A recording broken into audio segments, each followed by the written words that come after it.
voulais dire que le monde de la culture était malade au point de vouloir épurer les infréquentables, de vouloir bannir, boycotter. Alexis Michalik vient d'apprendre que son œuvre sur le parcours d'un migrant, Passeport, serait déprogrammée par la municipalité Rassemblement National de Castres. Il dit s'inquiéter que cette décision pourrait annoncer pour d'autres artistes la liberté de la création et l'indépendance de la programmation culturelle constitue l'un des fondements de notre vie démocratique. Évidemment, on ne peut qu'approuver ce cri d'alarme, cette inquiétude, et même dire il faut continuer à pouvoir présenter toutes les pièces et que tout le monde puisse être invité. Mais c'est là que je me demande, est-ce qu'Alexis Michalik et d'autres, est-ce qu'il est vraiment au courant de la réalité du monde de la culture depuis le 7 octobre et la guerre de Gaza? Parce qu'en fait, tous ceux qui s'émeuvent à juste titre d'une menace sur la pièce de Michalik pourraient s'émouvoir du sort qui a été réservé à l'auteur de la BD Johann Sfar, un collectif appelé tout de suite à son boycott. Johann Sfar défend les droits des Palestiniens. Finalement, le maire de Marseille a défendu sa venue. Du coup, il n'y a pas de boycott. Si le maire de la ville a défendu sa venue, le problème avec Passeport, c'est que ça a été déprogrammé par le maire à Castres, par simple volonté personnelle. Elle vient nous donner le bon contre-exemple, en fait. Est-ce qu'on a parlé du boycott de la DJ Barbara Butch, celle qui défend les droits des LGBT, qui a été critiquée par l'extrême droite? Il y a une section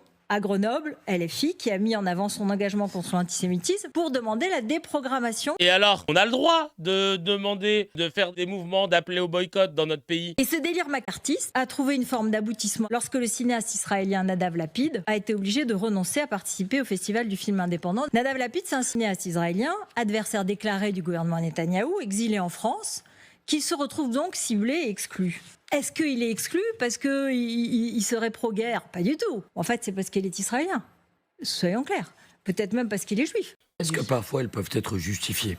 Non. Un boycott est une action politique qui peut s'adresser à une organisation qui est coupable, entre guillemets. Là, ce dont on parle, ce sont des attaques personnelles contre des artistes. Des artistes qui eux-mêmes défendent les idées que vous êtes censés défendre. Donc c'est en cela qu'on va au bout du processus, vous voyez. Je ne fais pas de comparaison. Si quelqu'un défend la colonisation, chasser les Palestiniens en Cisjordanie, on n'a pas en droit de dire « on ne désire pas votre présence ». Tu ne fais que d'émettre des hypothèses et surtout de comparer deux choses qui ne sont pas comparables. On parle d'un maire RN qui dit « je veux pas de cette pièce de théâtre qui était déjà programmée parce que j'aime pas de quoi elle parle ». Et tu le mets en opposition avec des gens qui ont dit « on veut pas que cet artiste y vienne ». Puis finalement, bah tiens, il est venu. Bah finalement, bah elle a fait son set. C'est quoi le rapport? On parle d'une artiste, Barbara Butch, qui était pour la loi Yadan. Je te follow pas du tout là-dessus. T'es pas du tout dans la bonne team. Idem pour Johann Sfar, qui lui a fait partie des gens qui ont signé l'appel à Macron à ne pas reconnaître la Palestine. On n'est pas ensemble. Il n'y a pas de comparaison à faire.